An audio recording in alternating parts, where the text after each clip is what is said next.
Sinagot ni Belle Brillantes, ina ng aktres na si Andrea Brillantes, ang isang basher matapos tanungin ng netizen kung paano niya pinalaki ang anak na si Andrea. Sa Instagram, nagpost si Belle ng larawan na may sumusunod na mensahe. So much hate read in the net these days. We turned into bunch of savages. Spread all that hate and lies. This negativity will not break my spirit, dagdag pa niya.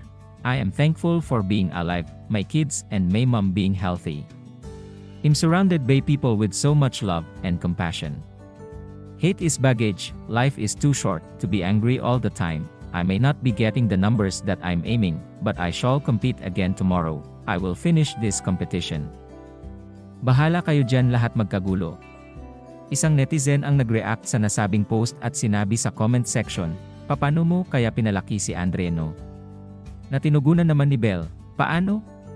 Napagtapos niya sa school mga kapatid niya, nakapagpagawa ng bahay, may sariling negosyo, ikaw anong ambag mo sa mundo?"